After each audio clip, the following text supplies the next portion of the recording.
शिखा तमाम जानकारी देने के लिए और ये तस्वीरें दिखाने के लिए।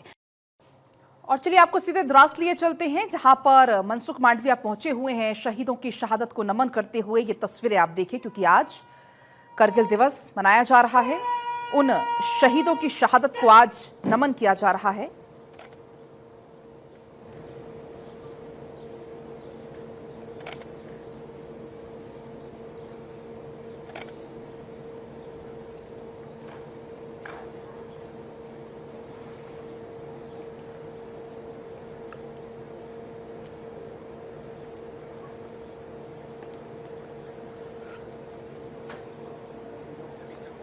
तो ये तस्वीरें हैं द्रास से, जहां पर आज उन तमाम शहीदों की शहादत को नमन किया जा रहा है, क्योंकि आज की वो तारीख है जब पाकिस्तान को शिकस्त का सामना करना पड़ा था।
नहीं मिलेगी तो मैं हैंडी जा रहा हूँ। तो करगिल विजय दिवस, इस दिन उन शहीदों को याद किया जाता है जिन्होंने 1999 में ऑपरेशन विजय के तहत दुर्गम पहाड़ियों पर कब्जा दोबारा हासिल किया था। और इस मौके पर आज पूरा देश शहीद वीरों को नमन कर रहा है। उनके सर्वोच्च बलिदान को आज याद किया जा रहा है, क्योंकि ये वो दिन है जब 1999 में भारतीय सैनिकों ने बर्फ से ढकी हुई उन ऊंची ऊंची चोटियों, दुश्मन की लगातार गोलीबारी के बीच में साहस का अटूट संकल्प के साथ करगिल की चोटियों को फिर से हासिल किया था और अपने अदम्य साहस का परिचय दिया था।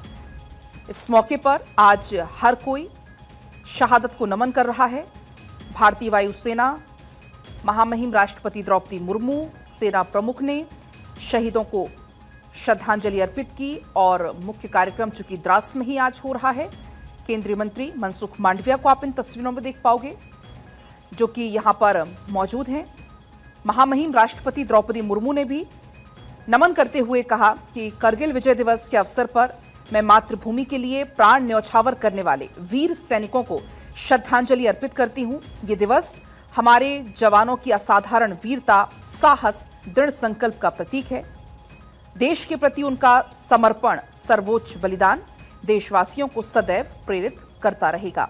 इसके अलावा सेना प्रमुख जनरल उपेंद्र द्विवेदी ने भी श्रद्धांजलि अर्पित की और वो इस बात का जिक्र करते हैं, करगिल विजय दिवस भारतीय सेना के अद्वितीय साहस, शौर्य और अटूट संकल्प का प्रतीक है। इसी बीच हमारे साथ हमारी सहयोगी शिखा जुड़ चुकी हैं, द्रास में उनकी मौजूदगी है। शिखा, लगातार हम तस्वीरें भी दिखा रहे हैं, अब वहां पर पहुंचे हुए हैं केंद्रीय मंत्री मनसुख मांडविया वहां पर मौजूद हैं। इसके अलावा चाहे महामहिम राष्ट्रपति द्रौपदी मुर्मू हो, प्रधानमंत्री नरेंद्र मोदी हो, हर कोई श्रद्धांजलि अर्पित आज कर रहा है। बिल्कुल पलक, यहाँ पर मनसुख मांडविया की मौजूदगी है, उनके साथ साथ रक्षा राज्य मंत्री यहाँ पर पहुंचे हुए हैं। रक्षा राज्य मंत्री की भी मौजूदगी इस समय यहाँ पर है पलक, और साथ में जो वो वीर सपूत है उनको श्रद्धांजलि अर्पित की जा रही है। न केवल द्रास में बल्कि जो अलग अलग इलाके हैं वहाँ भी जो श्रद्धांजलि है वो दी। तो देखिए शिखा को अभी आप सुन रहे थे, वहां से जो तस्वीरें मिल रही हैं शिखा उनको बता भी रही थी, और ये देखिए वहां से ये तस्वीरें आज सामने आ रही हैं, क्योंकि करीब 2 महीने से ज्यादा समय तक यहाँ पर संघर्ष चला था। वो संघर्ष के 84 दिन आज आंखों के सामने आ रहे हैं।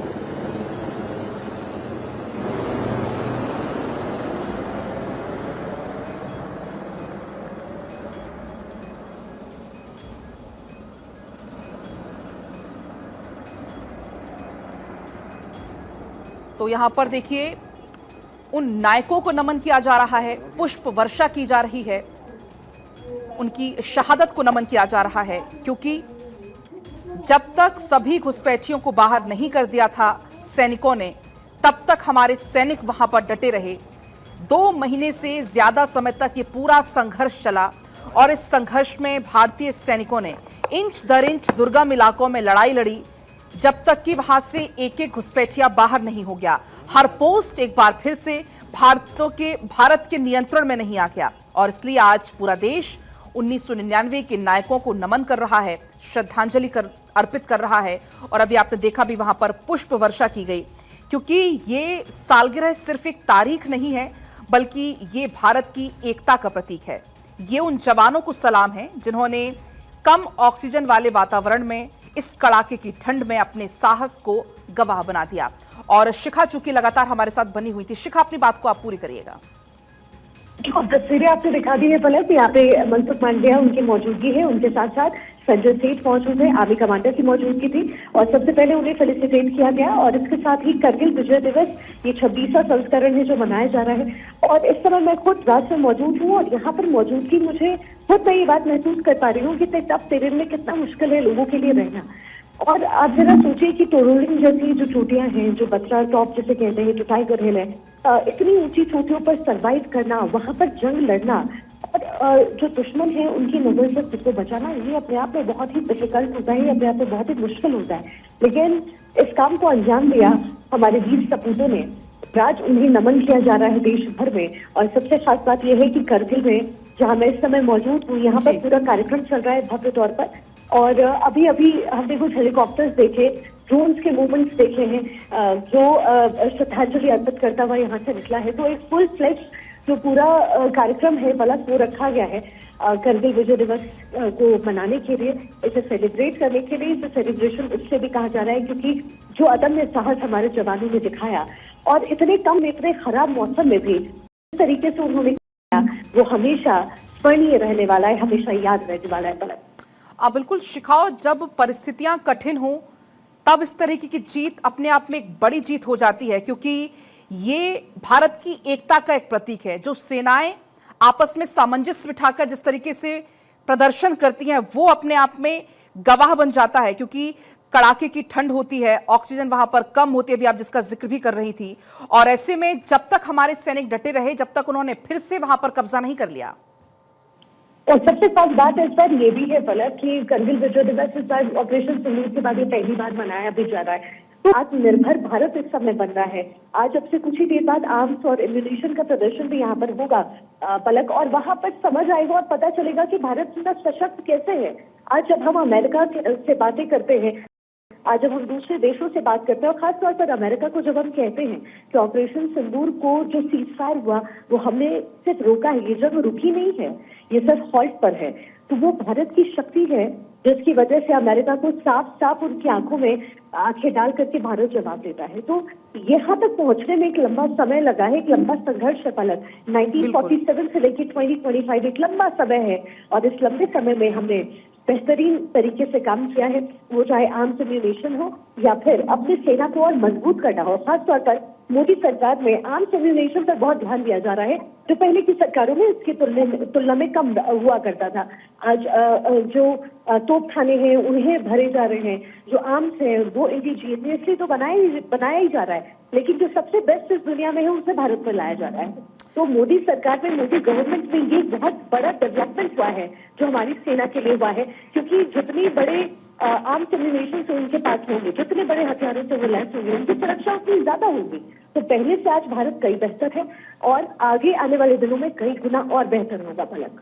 बिल्कुल शिखा, और लगातार हमारी जो सेना है उसकी शक्ति को बढ़ाने का प्रयास किया जा रहा है। और आज का दिन इसलिए भी खास है क्योंकि आज सेना 3 अहम प्रोजेक्ट्स को लॉन्च करने वाली है। वो ऐसे कौन कौन से प्रोजेक्ट रहने वाले हैं शिखा?